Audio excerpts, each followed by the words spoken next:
Сәлем достар, бүгін біз қамыр жайып үйренетін боламыз. Біздің көшеміз уже дайын тұр. Қамыр любой адам негізі бір көргеннен уже қамырды осылайынан елеп алуды біліп алады.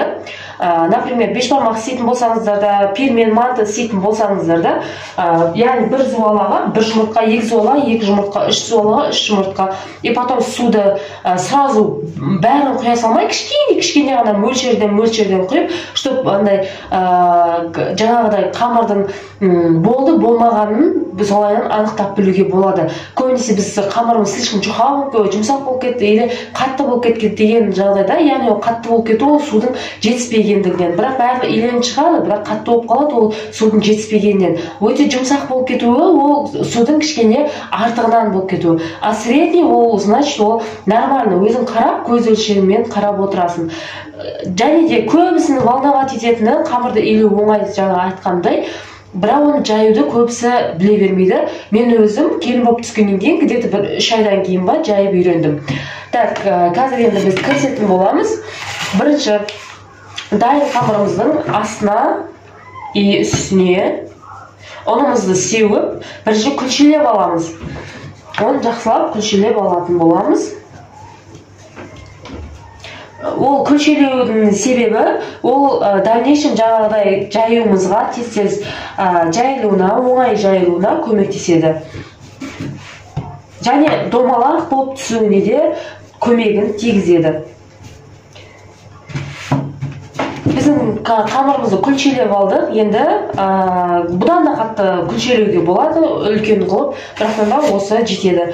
Онда сепкен сайын біздің қамырымыз соған байланысты ұзара береді. Ұнымыз аз болып қалатын жағдай болатын болса, қамырымыз былай оқтау жайған кезде жабысып қалуы мүмкін. Сондай жағдай болмау үшін достаточно ұнды себе беріңіздер бастапқы кезде. Кейін уже қамырымыз үлкейген кезде уже оның себуін азайтасыз. Потому что манты істейтін болсаңыздар, слишком ұны көп болса жабыспай қалуы мүмкін. Қамыр тамақ істейтін болсаңыздар, яғни бешбармақ істейтін болсаңыздар, оны көп болып кетсе, сорпасы слишком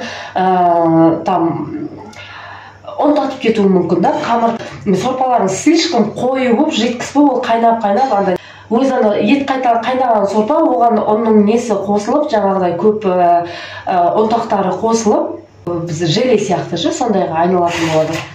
Ал қамырымызды бастайтын боламыз. Обязательно ұн сепкеннен кейін, оның бетін обязательно бір сипап өткендеріңіз жөн. Бастаймыз. Бірінші, осыны қатты баспаймыз. Просто аламыз да, қолымызды былайдан екі жаққа қарай кетіре береміз. Қатты баспаймыз. Обязательно ортасын қатты баспауларыңыз керек. Ортасынан бастаймыз, бірақтан да шетке қарай кеткен кезде уже кішкене күш қоса бастаймыз. Бірақ қатты мұжбаңыздар, просто ғана шетке ғана былай күш бастаңыздар. Болды. Келесі былайдан оқтауды айналдырып алып, уже келесі жағынан бастай береміз. Келесі жағынан тоже орап алып, былайдан кете бересіздер. Мінекей, бастапқыда егер қиындау болатын болса, например, 4 рет оқтауға алып солайынан үйренсеңіздер болады.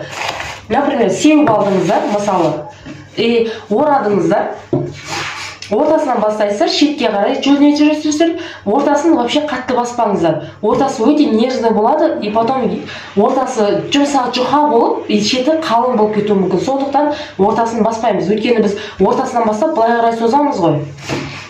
Так. Мінекей 4 рет айналдырдық, енді келесі кезекке көшіреміз. Енді тағы да солайынан айналдырдық. 1, 2, ортасынан бастаймыз. 3, 4. Сразу келесі жағына қарай, міне былайынан тұрды ма, сразу оқтауды былай қарай ұстап аламыз. Соның тігінен қылып, дальше уже ұнымызды сеуіп, жаюды бастаймыз. Айналдырып алдық. 1, 2, 3, 4. Тағы да кеттік. Айналдырып алдық. мінекей көбісі айтады, мен мына жерлер қисық болып қалды, оны кішкене қисық болып тұр, мынау қисық болып қалды, мен дұрыс жая алмай жатырмын деп не істеп кететіндер бар. Жоқ, бұл нормально. Біз мына қисық екенін көріп тұрып па, значит біз мына жаққа ауыстырған кезде ол формасын обязательно жөндеп алады. Ол онда тұрған ештеңке жоқ. Үшеу, төртеу, мінекей қамырымыз уже жанға қарай кетіп жатыр. Дальше ұнымызды септік, бетін сипап жібердік. И дальше жая бастаймыз. Екеу, үшеу, төртеу.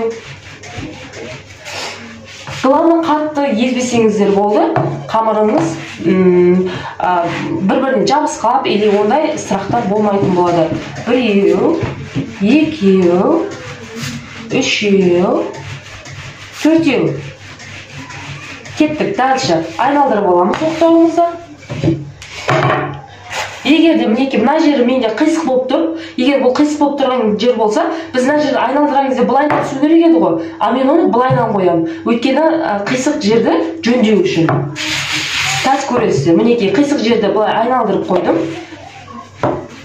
Енді жая бастаймыз. Біреу, екеу, үшеу, төртеу. Дальше айналдырып алдық. Мінекей уже дұрысталынды. Мінекей, міне уже дұрысталынды. Дальше потом тағы да айта кететін жай, егер сіз қамырыңызды айналдырған кезде, оқтаумен жайған кезде қатты басып мұжатын болып есетін болсаңыз, ол жаңағы қамырларыңыз жан-жақтар кала-кала болады да, потом ол вообще икемге келмей қалатын болады. Кала-кала болды деген сөз ол неравномерный қамырда, бір жері қалың, бір жері жұқа, тем более кала-кала ол жайылған сайын бір-біріне жабысады, потом жаңағыдай бір бүрс деген сияқты, сондай нәрселер болады. Егер ондай жағдайлар болатын болса, например, мына жер кала-кала болып тұратын болса, кішкене қамырыңызды алыңыз да, былайынан жөндеп жіберіңіз, жан-жаққа былайынан жайып жіберіңіз да, сол кезде қамыр ретіне келеді. Потом сол жерде именно қатты баспау керек, жай ғана осылайынан жайсаңыздар болады. Жан-жаққа созып. Онда ұзақты қаншалықты себесіздер, соншалықты ол тез разглаживаться етіледі. Екеу, үшеу. Енді біз последний уже жағына келіп қалдық. Қамырымыз уже жұқарып жатыр. Енді бір 2-3 рет айналдырсақ болды. Уже жарап қалады.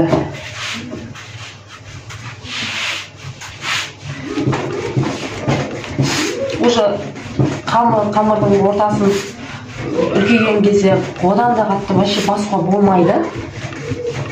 Жай үстінен өтіп кетеміз.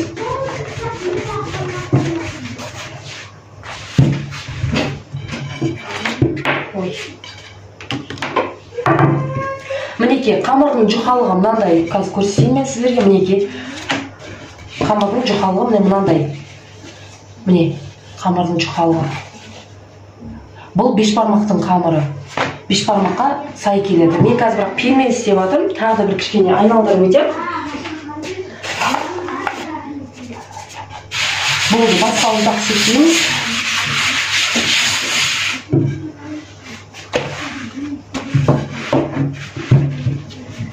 Ақтау жақтар бар, біз қазір қонаққа барған кезде қамырлары вообще қалың, прям тулақтай деп айтады ғой, сондай өтседі.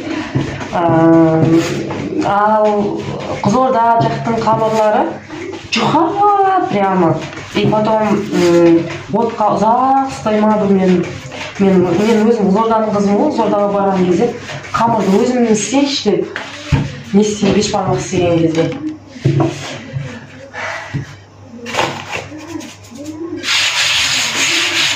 Уже қамырымыз дайын болып қалды. Ешқандай кала-кала ештеңке болған жоқ. Егер болған жағдайда дегенім ғой, жаңағыдай нәрсені қолданып жібересіздер.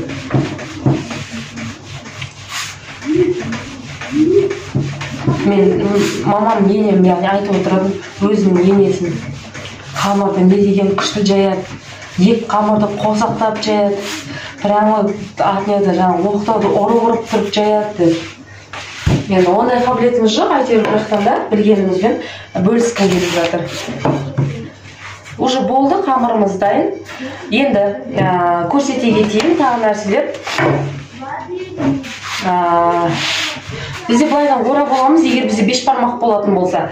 Егер 5 бармақтарыңыз, например, қамырды алдын ала жайып, оны бір 2-3 сағаттан кейін салатын болсаңыздар, обязательно ұнтақ серіңіздер. Потому что қазір қамырларыңыз жабысып қалады. Или бір үйлеріңізде орын болатын болса, салқын место болатын болса, просто алып, жаңағыдай маталар бар ғой, жаңа простина болсын, басқа маталар болсын, специально осылай қамырдың астына қоятын жаймалар дейма, жайылмалар дейма, сондай деп айтады ғой. Соныған былайдан осы күйінше апарып бір-бірінің үстіне жаңағыдай осыны бірінші жаңа төсеп аласыз, потом қамырды қоясыз, потом үстіне тағы да бір мата қойып, жаңа тағы да қамыр салып, осылай-осылайынан үстіне қоя берсеңіз болады. А когда уже не істейтін кезде қайтып орап алып, потом кесе берсеңіздер болады. Және де көрсете кететін жағдай, кейбір білмейтін қыздарымызға көрсеткім келіп жатыр. Біз алып, былайдан кесетін болсақ, бұл өзімізше айтамыз, оңтүстіктің кесетін қамыры. Яғни, былайдан алып, былай кессек, ол оңтүстіктің қамыры. Егер де жаңағыдай не бар, солтүстіктің қамыры бар, осыны алады да полностью алады да, осылай 4-ке бөле салады, болды. 4-ке бөле салады да, жаңағыдай простина болсын, газет болсын, соның үстіне сақтай береді да. Потом олар вообще шөміш қолданбайды, жаңағыдай вилкамен, немен, жаңағыдай бір-біріне түсіріп алады, короче. Мен ондай түсіре алмаймын, қызық болып басында, маған өзіміздің жаңағыдай оқтаудан түсіп кесіріп алғанымыз маған удобно болды. Кейбір жақтар бар, осылайдан алып, былайдан просто былай бөліп деген сияқты. Сөйтіп қолмен жинап, мне кажется, ол тоже кішкене уақыт алатын сияқты. Лучше оқтаудан алып, просто кесе салған дұрыс сияқты. Так, ендігі не кезекте манты және пельмен қамырын бұдан шығаруға болады. Мантының қамырын шығару үшін то же самое, былайдан істеп аламыз, былай осылайдан қамырды бір-бірден сылаждетіп, потом барып қана, например, кессек болады. Былайдан мантының өлшеміне қарай былайдан кесеміз. Былай, яғни где-то бір мына жерден 7-8 сантиметр деген сияқты алып кесе бастайды. А егер де бізде бұл пельменнің қамыры дейтін болсақ, пельменнің кесуі дейтін болсақ, біз пельменге былайдан істейтін боламыз. Бұдан да кішкентай қыламыз, яғни кішкене қыламыз. Мінекей. Қазір мен істеп жатқан пельмен, сондықтан да мен осылайдан кішкентай қылып алатын боламын. Негізі бұдан да кішкентай қылып алынады. И бұны пельмендігін өзінікіне сайын, например, кішкентай ғана бұлайынан где-то бір 5 сантиметр ғана алып кесетін боламыз. Сразу қазір кесем ғой, көрсете салайын. Мен уже көз өлшем кете береді. Уже бір 2-3 рет жайып қолдарыңызды үйретіп алсаңыздар, уже дальше уже үйрену сіздерге оңай болады. Қиындық соқтырмайды ешқандай да. Сондықтан да қыздар қамыр жайып үйренген өздеріңізге жақсы. Істегендеріңіз, енелеріңізге, мамаларыңызға жақсы. Пышағым кішкене өтіңкірей тұр, айып етпейсіздер. Болды, осылайынан.